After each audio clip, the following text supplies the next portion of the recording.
...139 kilómetros. Esa es la distancia que separa la ciudad de Santa Fe de mi hogar en Sastre, una pequeña localidad del interior provincial. Son incontables las veces que tuve que hacer el viaje en colectivo antes de decidirme finalmente mudarme a Santa Fe y a empezar la carrera de historia. Incontables son también las veces que tuve que viajar para conseguir un trabajo de medio tiempo que me permitiera pagar los gastos de mi nueva vida en Santa Fe. Ya estás acá. ¿Cómo estás? Vení, pasá. Pasá, adelante. ¿Hace mucho que esperabas? No. Bueno, y esto es enorme. Mirá lo que son estos pasillos. Es el patio de los Naranjos, donde se daba cine en verano. Se ponían todas las butacas, una pantalla y dale, cine. Bueno, mirá, por ahí están los escobillones, las escobas. Cualquier cosa que precises me decís. ¿Listo?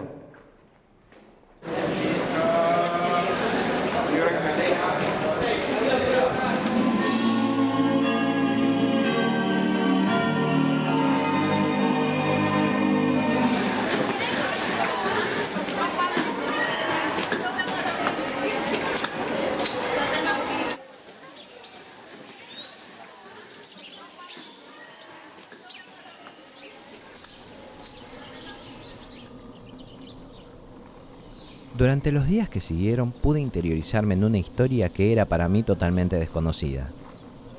Tuve la suerte de poder conocer la palabra de historiadores como Mario Andino y de un padre jesuita como Miguel Ángel Petti, hablar con la artista Nancy Vallejos, con el astrónomo Ángel Meinet, también con el profesor Osvaldo Bali y la historiadora Ana Cecchini de Dalo. Gracias a ellos, una increíble historia de hazañas y contradicciones empezó a tejerse frente a mí.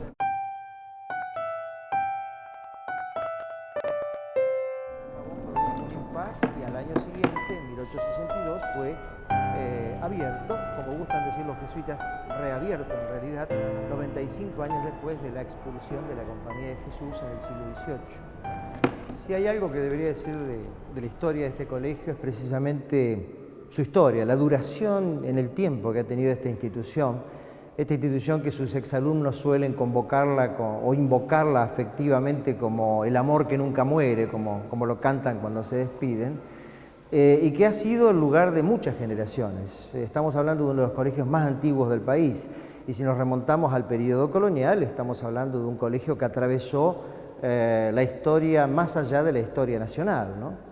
Los jesuitas estuvieron presentes en el Santa Fe de aquel sitio de Callastá, y en 1610 ya tenían abiertas sus primeras aulas de enseñanza, con lo cual hay un antecedente de la participación de la comunidad religiosa que manejó siempre esta institución muy lejano.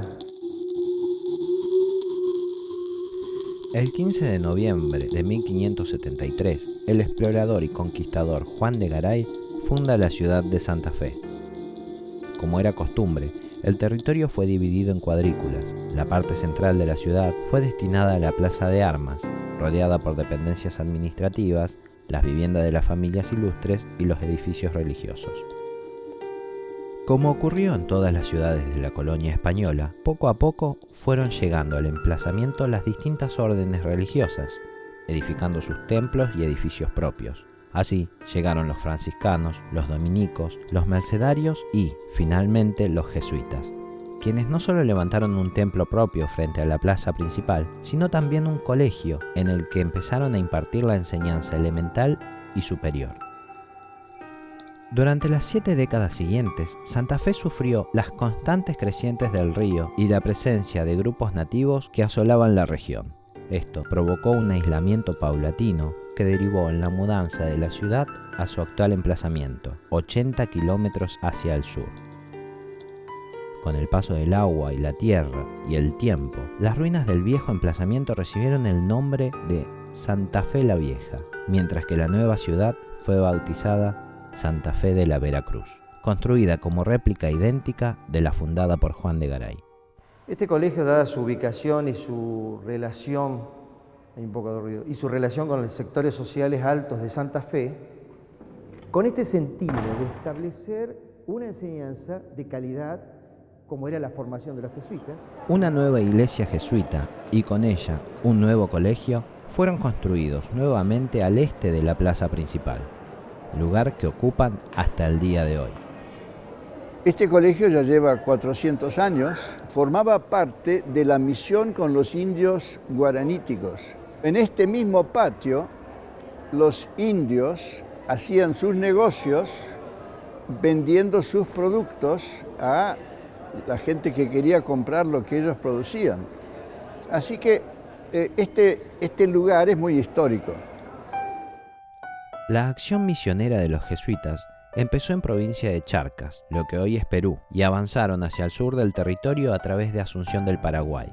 Los jesuitas organizaron sus misiones en reducciones, pueblos en los que reunían a los nativos con el fin de evangelizarlos. Algo distinguió a estos poblados. Habían conseguido que la corona española les prohibiera a los españoles entrar a las reducciones. De esta manera, buscaron evitar que los nativos fuesen llevados como esclavos por los nobles y militares al sistema agrícola de Hacienda. Los jesuitas lo que se proponían era lo que hoy en día llamaríamos una misión integral. Es decir, no simplemente hablarles de Dios, el Evangelio, la Iglesia, etcétera, sino también atender al desarrollo de toda su persona y a todos los elementos de la sociedad, lo cual incluía el comercio, incluía la agricultura, la ganadería, la vida social en el pueblo, hasta los cementerios. Por eso todo eso se atendía a todo el desarrollo de la persona. Y eso fue, yo creo que, lo que distinguió a las misiones de los jesuitas por acá.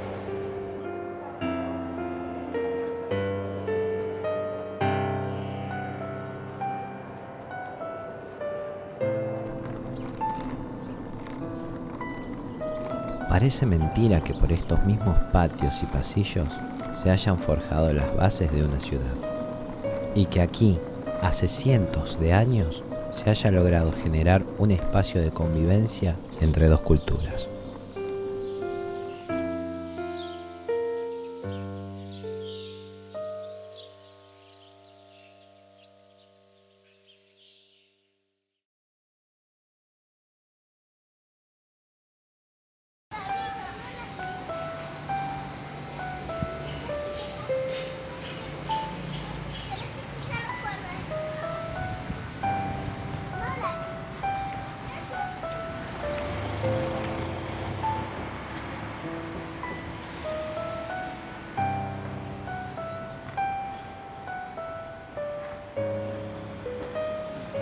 Lo más sorprendente de esta ciudad es su historia. Se siente en las calles, en las plazas, en las paredes de los edificios públicos y en los rincones de cada una de las viejas casonas de familia.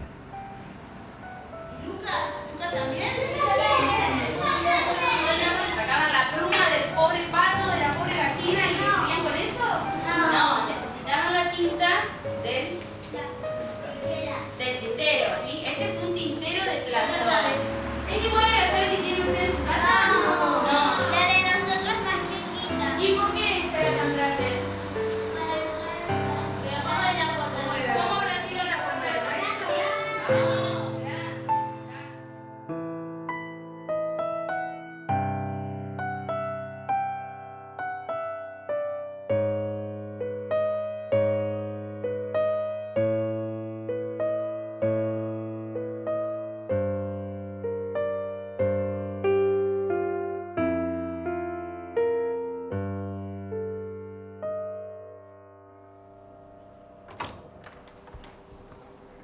Buen día.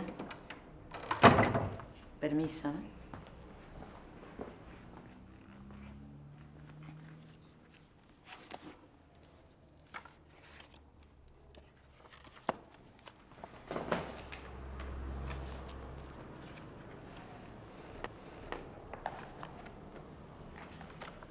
Bueno, Florian Pauque, un sacerdote joven, pide desde su juventud, recién iniciado su sacerdocio, venirse a la zona de América a evangelizar a los infieles. Le llevó mucho tiempo a Pauque obtener el permiso de Roma para venir a estas tierras santafesinas. Pauque llega al litoral argentino a los 33 años de edad, donde se pone al mando de una reducción en la que trabajará arduamente durante 18 años. Pauque estableció con los pueblos americanos una relación especial de confianza y amistad. Su tarea, además de evangelizadora y religiosa, hizo hincapié en enseñanzas y conocimientos de índole más cotidiana y humana.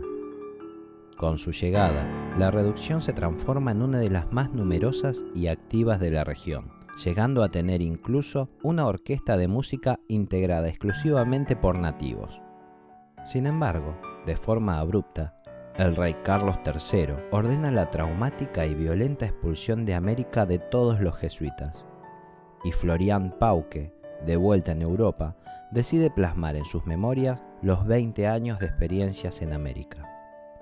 Él no era dibujante de ninguna manera, sino que hace un gran esfuerzo para poder completar la idea oral que él tenía con una idea gráfica.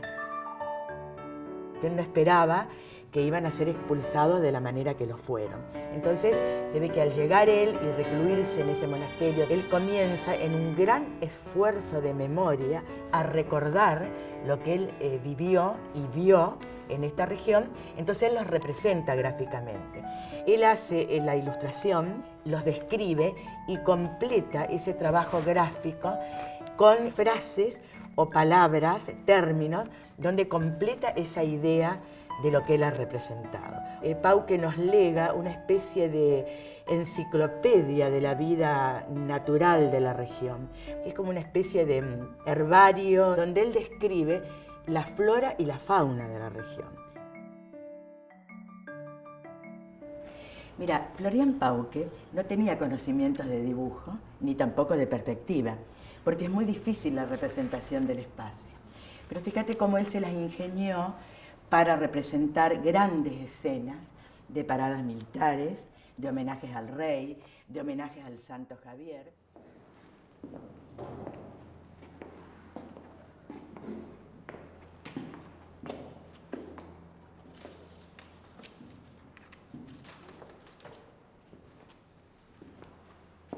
Buenaventura Suárez fue un santafesino, primer astrónomo argentino.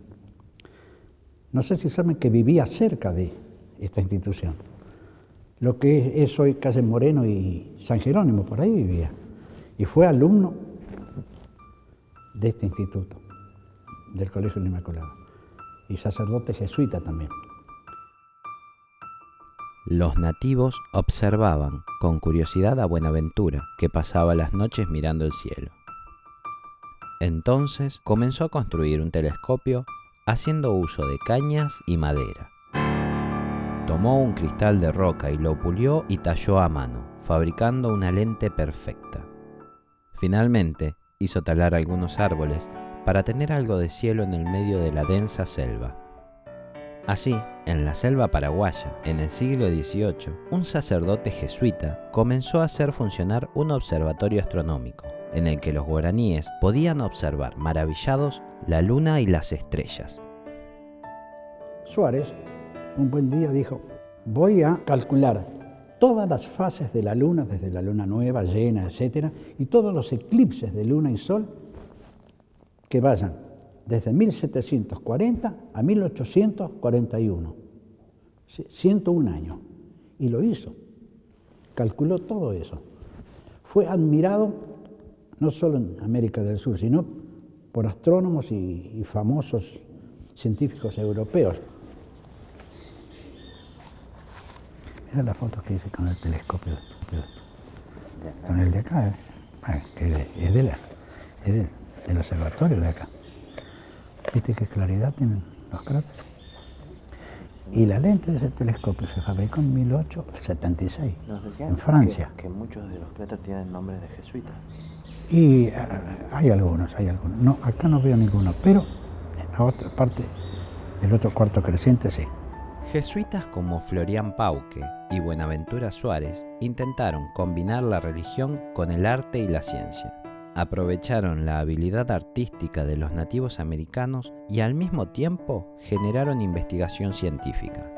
Para muchos de ellos, el desarrollo de las sociedades nativas podía convivir con el estudio de los objetos celestes, sin dejar de lado las creencias cristianas sobre el porqué del mundo y de la vida.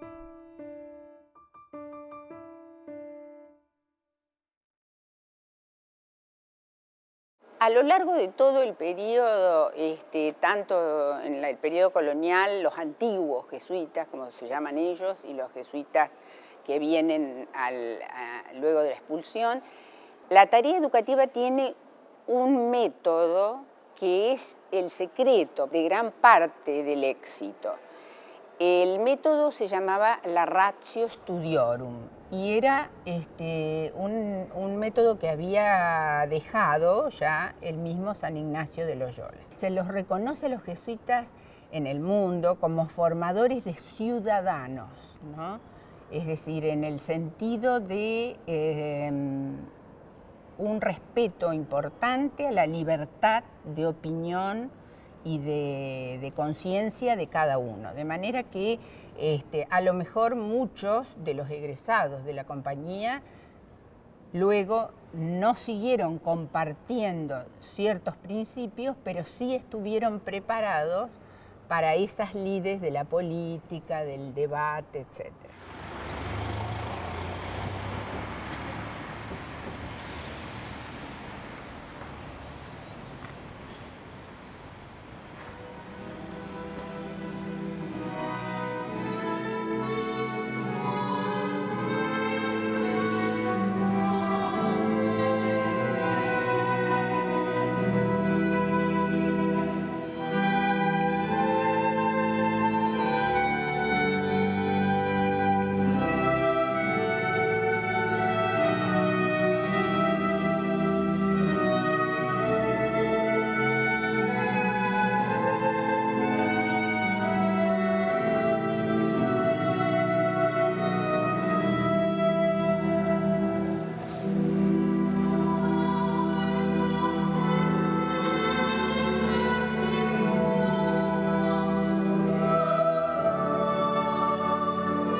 Podríamos hablar de un cambio paradigmático que se produce al final de los 60 y comienzo de los 70.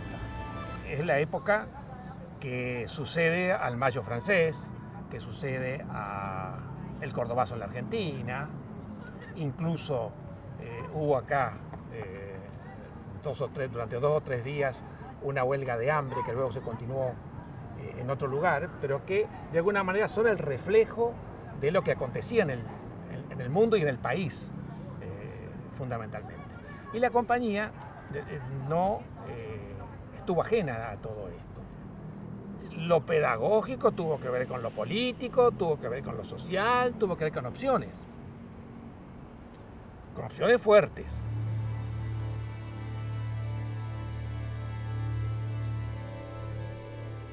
En base a las premisas del Concilio Vaticano II, en distintos lugares del mundo comenzaron a surgir grupos de sacerdotes que creyeron en la necesidad de tomar una posición más activa respecto a las coyunturas políticas y sociales de los distintos países.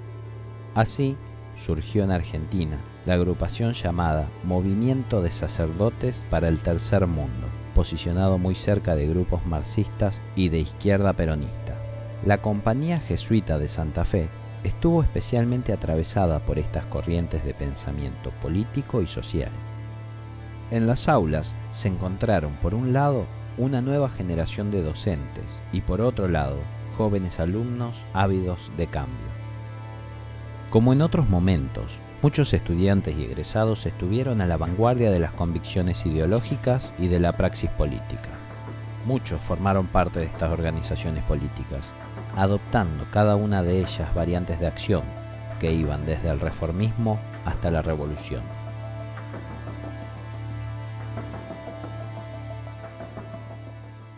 Y luego, sí, vinieron los años duros después del 76.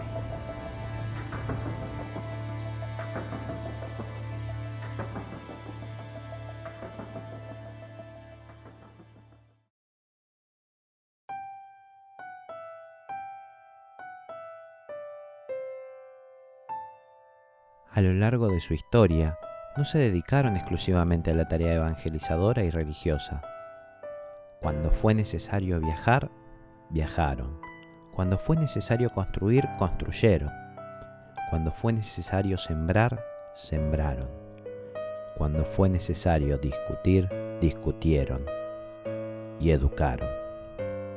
Los jesuitas han mantenido con fuerza una posición que tiende al sincretismo, que es la búsqueda y aprovechamiento de las cosas más comunes que existen entre las religiones universales, en la búsqueda de lograr una humanidad que se entienda mejor. Azpeitía es una pequeña ciudad situada cerca de San Sebastián, en el País Vasco, en España. La distancia entre Azpeitía, la villa donde nació Ignacio de Loyola, y Santa Fe es algo más de 10.200 kilómetros. El viaje en colectivo desde mi casa, en Sastre, hasta Santa Fe, ya no parece tan largo.